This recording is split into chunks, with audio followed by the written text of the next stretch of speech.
Hi guys, welcome to this week's episode of Conversations with Nis.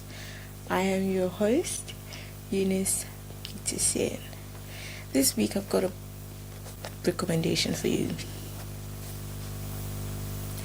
I am in Power Moves by Sara Jakes Roberts, and really I want to speak to you about power moves, the concept of power and how it operates in our daily lives. And so that's what the conversation is centered on.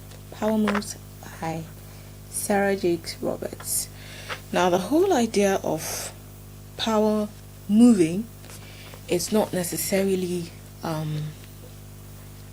power moves in terms of doing powerful things, in terms of perhaps striking huge deals, making major moves, as we will call them, but really the concept of power flowing.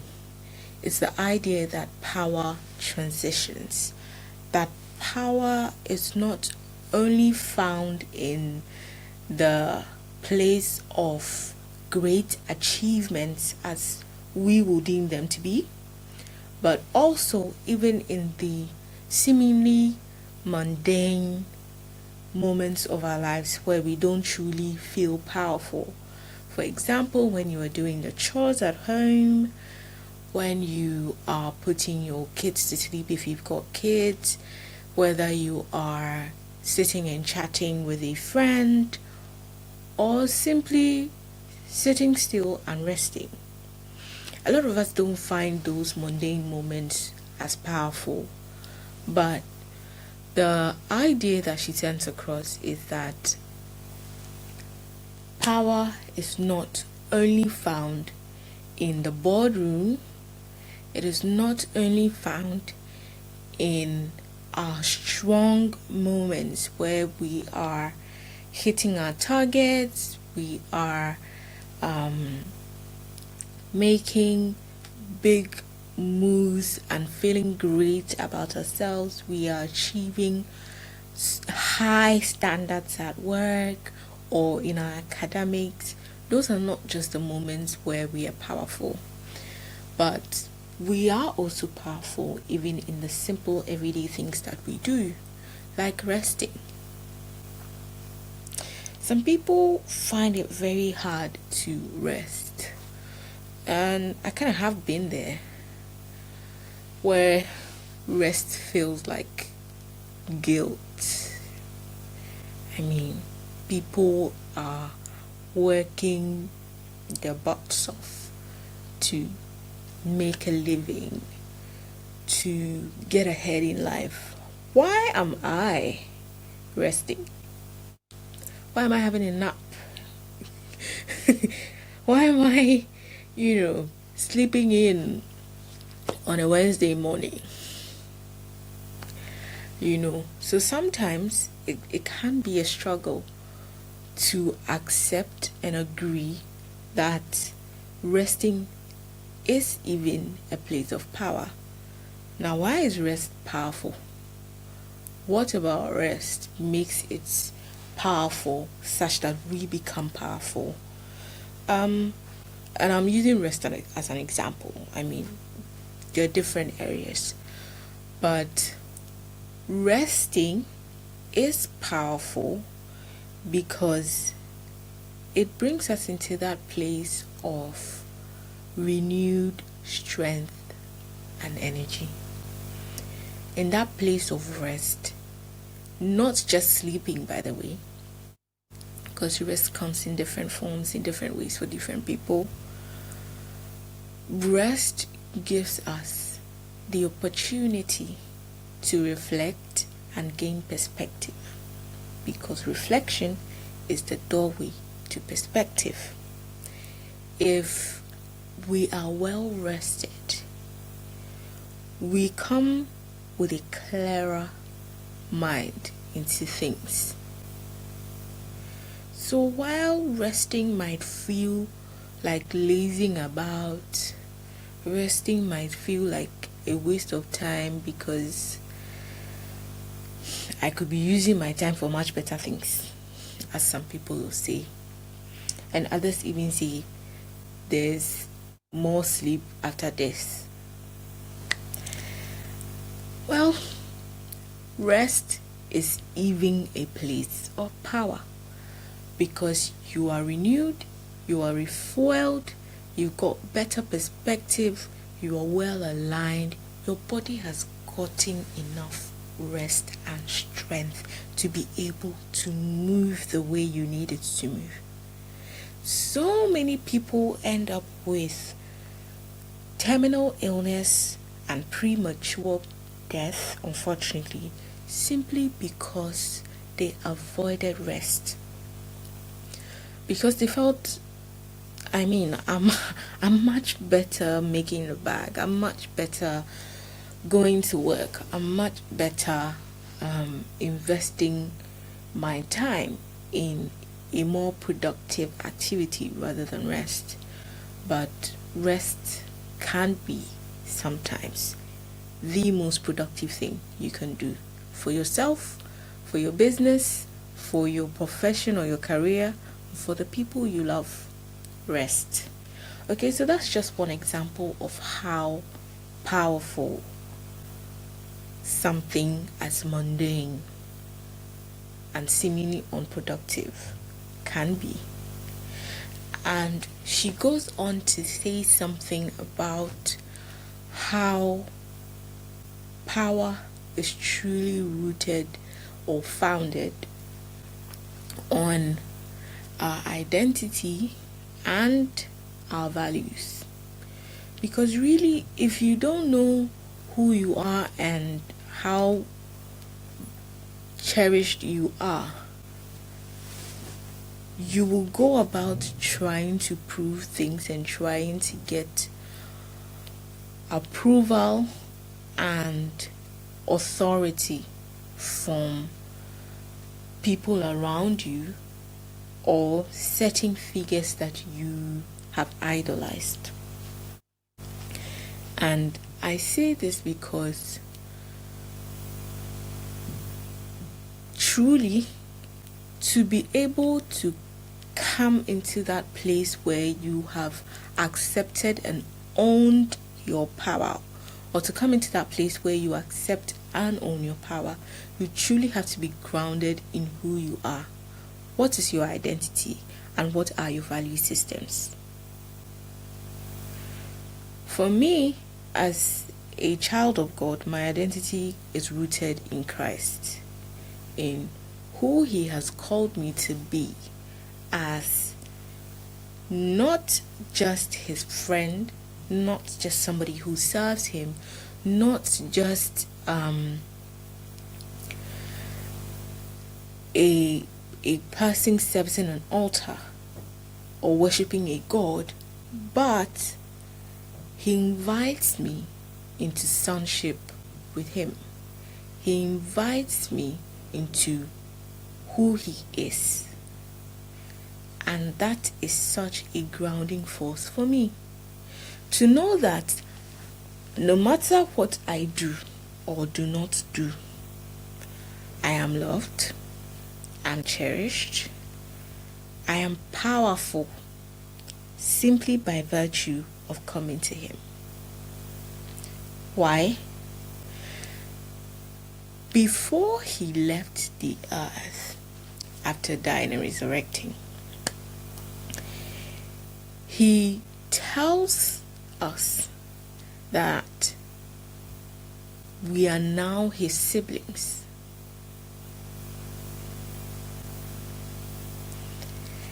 We are now joined heirs with Christ and heirs of God. Do you know how powerful that is?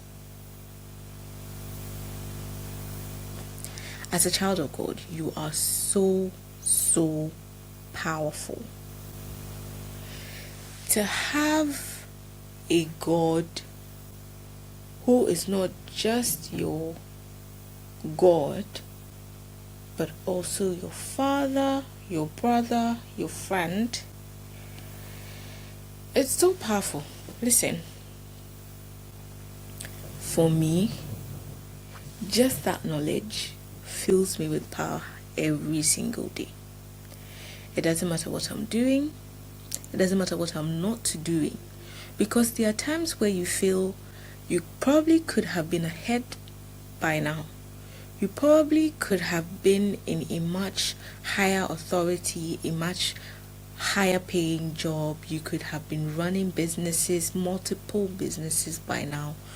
But he has you in a place, or you are in a place where it seems like you are in obscurity. And sometimes those wilderness moments are needed so that we can be shaped in terms of character and pruned. It doesn't make us any less powerful than those moments where we are truly at the top of our game, where we truly are in that place where we are making big deals, we are executing our ideas and making a lot of great returns for them. It is not only in those moments, but even in the moments where we feel like we are in obscurity, we still are powerful. Being in a wilderness moment or being in the valley and being on top of the mountain will always be the same if you are in the place of sonship with God, because you know that whether you are in the valley or you're on the mountain, He is with you. He is for you as your father, as your brother, as your friend, as everything you need Him to be. That is why He's called I Am. He is whatever you need Him to be for you. So, one, identity. Who are you? What is your identity grounded or founded on? Is it based on your career, your profession, your wealth that you have amassed or acquired? Because if you lose those things, it means you've lost your identity. If you know yourself or you have founded your identity on your wealth, then obviously if for whatever reason you lose your wealth, you've lost your identity, you've lost who you are. If you founded your identity on your career and for whatever reason you lose that career or you come out of that career, what becomes of you? Right? So your identity must be rooted in something something more eternal, something that goes beyond your job or your career or how much money you have or how much wealth you have accumulated. And for me, the best place to be grounded is in Christ. Finish. Then the second thing is your values. So those are the two things I'm going to speak on from the book: your identity and your values as the foundation and source of your power. So one, your identity; two, your values. Now, if you don't know what you value as a person, it will be very hard for you to teach others to value those things about you. And in moments where we feel like people or even we are violating our principles and feeling less powerful, it's because we truly haven't been grounded in it. As a human being, I always say this: you need value systems. You need to know what your principles of life are. These principles can change sometimes depending on which stage of life you are at, and I would explain. I say they change because sometimes we adopt certain mechanisms to help us cope in certain situations or in certain seasons of our lives. When we come out of those seasons, we don't necessarily need those coping mechanisms anymore. So, for instance, if you were a first child who didn't have present parents and had to take care of their siblings, you needed a certain value system to help you through that season. You needed to be strong-willed, you needed to be strong-minded and independent. And when you come out of that season and get into a place, for instance, your siblings are grown now, they all have their foot somewhere solid, and you get to live your own life. You come into a relationship, you meet somebody who is doing well for himself, grew up in a two-parent family, well taken care of, has a solid sense of who he is and all that good stuff. And you are still bringing in your fight or flight instincts, you're still bringing in your strong-headed, strong-willed self and overly independent self. There is going to be a problem. So even though being independent and strong-willed in a certain season served you well, when you come into another season where those things are not needed, you really don't need to hold on to those things anymore. You would have to develop new value systems that will serve you well where you are presently. Okay? So, for instance, in this example of a relationship I'm talking about, you may want to switch from that overly independent self or system to collaboration. So it really is about finding out, where am I, what serves me, but also even more, there are certain things that should be a marker. There are certain things that should be there all the time. For instance, truth, respect, honor. Those are certain values that you should have no matter what season of life you are in. And if we ever get to a place where somebody is trying to disrespect you, obviously it makes you feel less powerful in terms of the person trying to dampen your esteem. You know what your value system is, and you're not going to allow that person to violate that value system. To say, sorry, if you do not respect me, we are either going to have to reevaluate this relationship, or it's goodbye, thank you very much for all that you did. So identity and values are such important ingredients in living powerfully, whether you are at the top of the mountain or down in the valley. And that truly is the core message of this book. If you struggle to accept or identify power in the mundane things, I would recommend this book to you.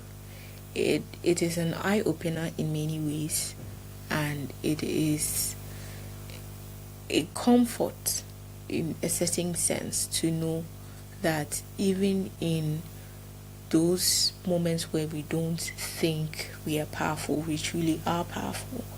So, yep, it's on Amazon. You can have it in a hard copy or soft copy. It's Power Moves by Sara Jakes Roberts, and I highly recommend it. Let me know what you think about it if you are able to get your hands on it and have a read of it. I highly recommend it. Thank you for joining me yet again on today's episode of Conversations with Nis. I will see you in the next one. Goodbye.